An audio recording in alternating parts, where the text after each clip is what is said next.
Well, welcome back. There's a very special guest who's made his way to the ENCA studio here at Nasrec. No, he's not one of the presidential candidates or even a delegate, but we think he should be. We haven't seen him on our screens for a while, but we have been fortunate enough to track down none other than Chestr Missing. He's here to keep ANC members on their toes and to make sure there are no puppets among the delegations. Chestr, welcome to the program. Thanks, it's an honor to be here. I'm very excited. I always love being here on White People's ANN7. I love it. Okay, listen, I need to ask you, you've seen all the excitement. You must have seen the buses arrive. You saw the delegates stream into that hall. Yep, it's chaos out there. It's crazy. Amazing move. Puppets Did you speak days. to any of the delegates who arrived a short while ago? Yeah, I saw Carl Niehaus. I tried to speak to him. He said his mother's not available for comment.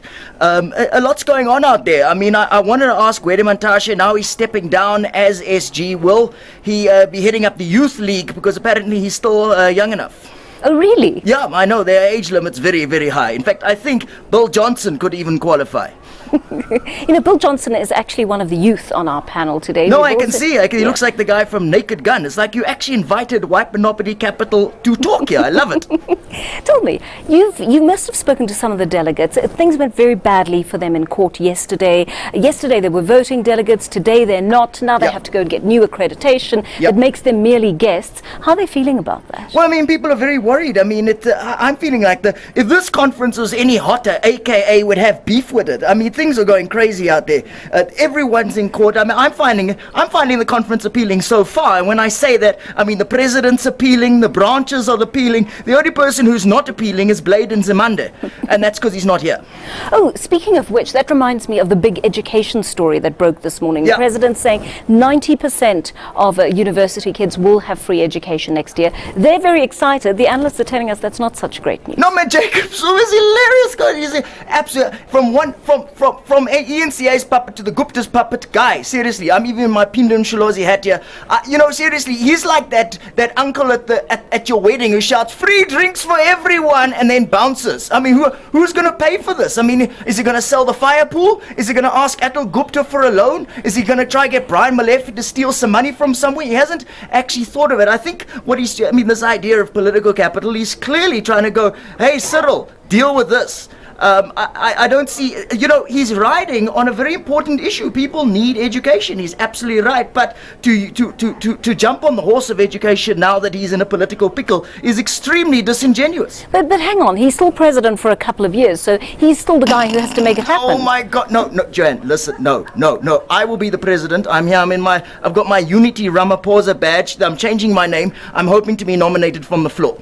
Okay, what's with that? I was going to ask you. Unity Ramaphosa. What does that's that my new name? That is the most powerful name in that. When the whole of Mpumalanga was going vote Unity, that's me. I'm that guy. Oh, you didn't know you could do that? No, we had no idea. No, you can just write a name in Mpumalanga. You can just write a name in the election form and vote for that guy. If you wrote knickknacks on the election form in Mpumalanga, we would have President Knickknacks. But hold on. That's America already has President Knickknacks. But when they voted for Unity, did they know you were white? No, that's a tricky question. Unity is I'm the personification of state catcher. I'm a white guy with a white guy's hand in his backside. Yeah. But anyone who works at ENCA knows what that's like.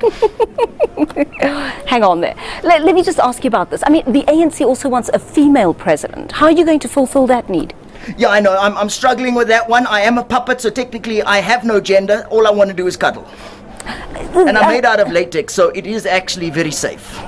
But my promises will be more real. I mean, I'm going to promise absolutely everybody's going to get to own a Nando's. But what if you're vegetarian like I am? No. This is the ANC. If you're a vegetarian, you can also eat chicken. Have you seen how these guys do revolutions? All right, great. Okay, listen, I'm to ask you about the credentials session this afternoon. That is expected to be extremely heated. We know we've got all those Mpumalanga delegates coming in who were not initially on the list. Absolutely. You're going to be there to watch that? Absolutely. Well, you see, this is the thing with credentials. This conference is all about numbers, Joanne. It's which has obviously got nothing to do with Jacob Zuma's reading abilities. It's about branch membership. It turns out that if Ace Magashule had any more fake branches, he'd be a plastic Christmas tree in Sandton. Now we know there are only 3 things Ace Magashule can't hold: a snake, a scorpion, and a successful PGC conference. That's not nice, Chestr. No, neither's Ace Magashule. Boom! Okay, so we're here for the next 5 days. some big decisions to be made. That's true. Are you prepared to put your neck on the line if you don't make it as the presidential candidate, which would be very sad for the entire... No, it would be sad for the country. I agree, but you know, we've got to do what we've got to do. Listen, you know, we've basically got a two-horse race. I know that Matthews Pauser thinks he's running, but he's not. Matthews Pauser is like that white guy in the 3,000 meter at the Olympics. He's there for our entertainment. So we're really down to, if this was a horse race, it's very close. It's like Ramaphosa, Dlamini Zuma. It's Seabiscuit is Ramaphosa, and Dlamini Zuma is also Seabiscuit. So we don't know where this is going to go. Okay, so who's your money on if you don't make it to the top job? Yeah, well, my money right now would be on Ramaphosa, but as a puppet, I don't actually have my own money. Ask Jacob Zuma, he'll explain how that works. Okay, why would he know? Well, he gets all his money from other people. You obviously haven't read the news yet.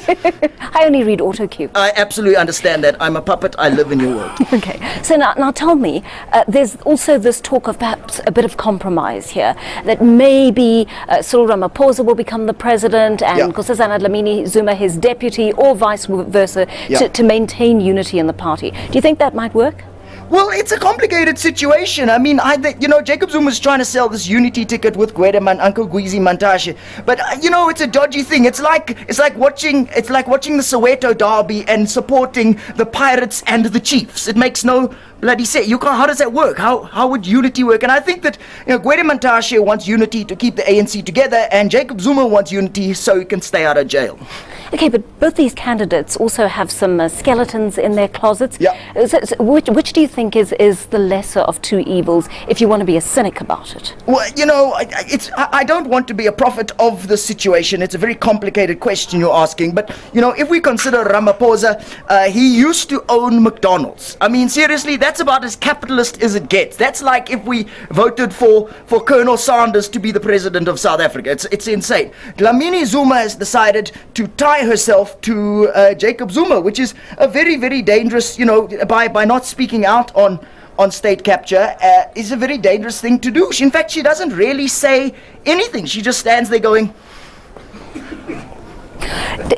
Do you think that it's true that some people are saying about her that she's not really standing in this position on her own steam, that it's actually she's President Jacob Zuma's proxy, essentially she's going to do his bidding if she comes into power? Is that a fair and accurate assessment of what Nkosazana Dlamini Zuma is really about, given her history as a doctor, a minister, the AU commissioner? What do you think about that? Well, you see, the problem is that you know, it's sexist to assume she's just Jacob Zuma's proxy because of their marriage connection, but she hasn't spoken out, and she's surrounded herself with some severely dodgy people. I mean, really, Carl Niehaus, he lied and he's corrupt. He's got Butterbile Dlamini, who's walking incompetence. I mean, who's she going to appoint next? I mean, Black Coffee to be the minister of clubs. I mean, no, this is ridiculous. I don't understand why we should trust her. She hasn't put herself in a position of trust. The problem is that she was a very successful AU person. She sorted out bureaucracy. She sorted out home affairs. She's a revolutionary of note, but then she started tying herself to dodgy people. So it's a bit like if you joined ISIS and then ate a bacon sandwich. Okay, so I've got one last question for you, because I know you've got to get out there, you've got to do interviews, you've got to get. Well, I'm campaigning. I've got to go chat to the campaigns. That's right. You've got to mix with the people. Now, if we look at these ANC policy documents, see how thick they are, and see how dense they are. What have you got to offer the people in terms of policy that's different, that's maybe more advanced than what everyone else is offering here? Well, I mean, the ANC is in serious trouble. How do they say something new? I don't know how that's going to happen. I mean, we've got these two candidates who are not, either one is compromised. I mean, people keep saying the ANC must be saved. What does that mean? Is the ANC corrupt? Is it like Bitcoin and we must save it? Is it like a Jehovah's Witness situation? They say the ANC will rule until Jesus returns, and it sounds like Jacob Zuma is Jesus. Chestr Missing, thank you so much for talking to us today. You know, I'm just telling you off camera that I'm actually rooting for you. Amandla, thank you, Comrade Chestr, thank you so much for coming in to talk to us. Political analyst Chestr Missing, he's been on the ground and now he's decided he can run for the top job himself. So we, I think, are going to root for him in the